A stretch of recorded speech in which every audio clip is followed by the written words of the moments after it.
Okay. Right, well here goes. Right, you've got these two screws, well, two bolts I should say. Let's just get one out. I know I'm in the way of the camera. That's one. There's the other one. Here's two. They are the two bolts that hold the stator on in place. So let's get them both out. I didn't know I screwed them in so much.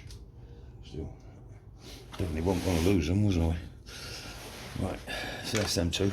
Now you've got another two up here. One holds the pickup, the one I'm pointing to there. If the camera can actually see that, yes, the one there holds the pickup. This one is like your cable holder.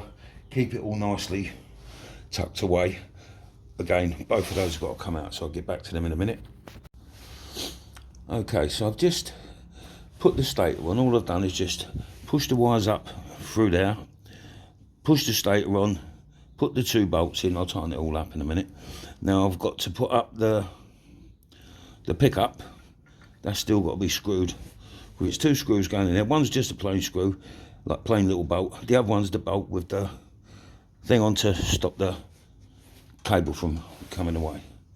So I'll do that. You can't see much with the camera because my big ugly hands are going to be in the way. Right, this is something that you could easily overlook.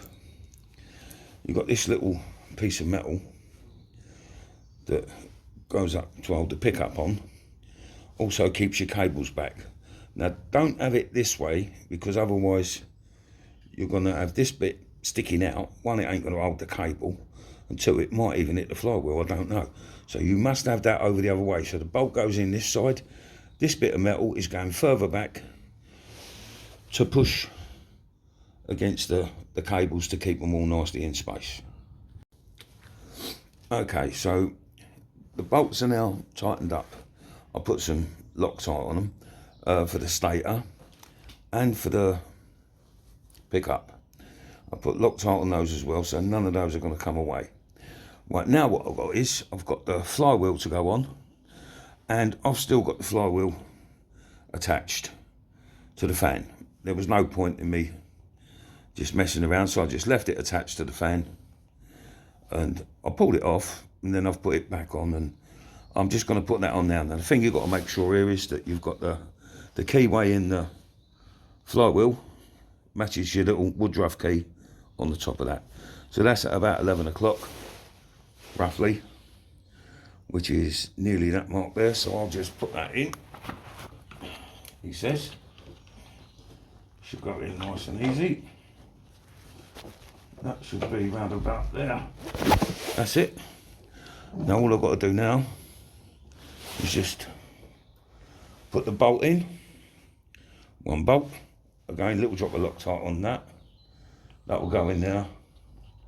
And I shall tighten that up to its correct torque, which I'll have to have a look for again in a second, because I'm not going to try and remember something and then find out it's 100% wrong.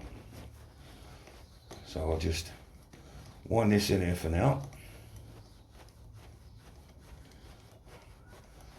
I won't do it fully tight yet, not for another few minutes or so, till I get the correct torque up. I shall just nip it up a little bit. I don't think it's a lot of torque anyway, but that'll do just for a minute to keep it nipped up. I'll have a look in the book and see what the correct torque is for that, and I will check all these 3 fan ones again. If they're not quite tight enough, I'll have them out, put Loctite on those again as well. So, see you in a minute. Okay, so I found out the torque is 114 inch-pounds. Well, I've got my little dial set up on my torque wrench, and it's a very bloody accurate, very professional torque wrench. So, all I've got to do is get that on there and have a look and see what I'm doing. Right.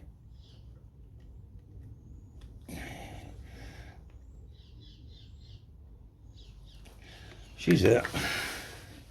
Perfect. Oh, and 114 inch-pounds is only like about 9.6 foot-pounds. It's not a great deal. That's why you need a little bit of Loctite on there, just to zap it in, keeps it in place. The Woodruff key keeps the actual flywheel from going left or right or anything. But that, just to keep that on, it's all done by taper and everything. So everything will all be okay. Okay, right, well, fitting the loom wires through the plastics that are over the top there, absolute nightmare that was, to try and get the plastic back on and put the grommet in its place. Still, done that. Right, then it was a case of just putting back on the fan cover, rather than take all this gubbins off. I've done it from the side. It's a bit of a faffle, but it does go in. Then it's literally put this on, which is just your battery cover. Then what I've done is I've put the rectifier where the old rectifier used to go. One of the earths has gone down the top. One from the battery earth gone straight on the top. I know I'll probably have other earths going on it afterwards. I've got all the wiring has all got to be, like all this junk, has all got to be connected up. I've got no idea what happens with this thing in the end. And I also don't know what happens with this. And like this little single red wire here. So I don't know what happens. I'll probably cut it off, I don't know. I've got me choke wire already sorted. I did have somewhere. Is that it? Yeah, that's the choke wire. That's up there, so that just goes to the choke.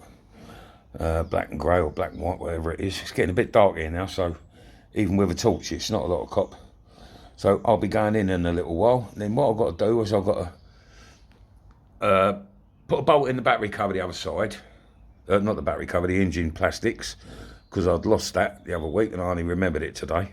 So I know it's here amongst all my crap, but there you go. I've got to put that on, so that's the top done. Once you get the top plastic on there, that'll be that done.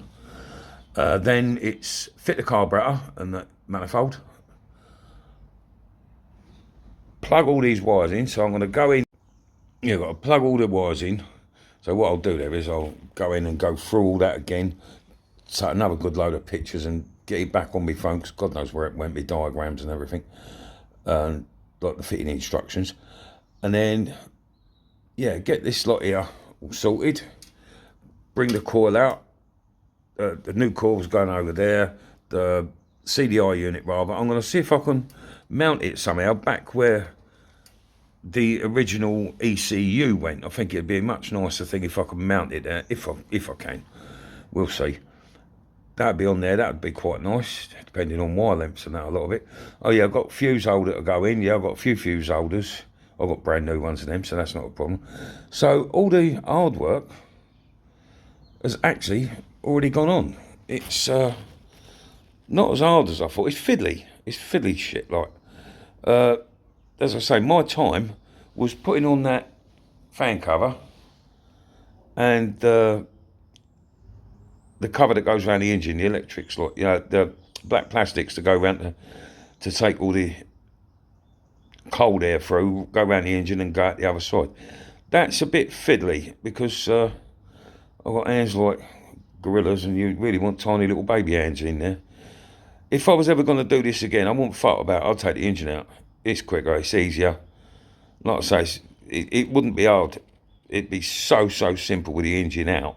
Yes, you can do it with all this gubbins on it and just take the back body off.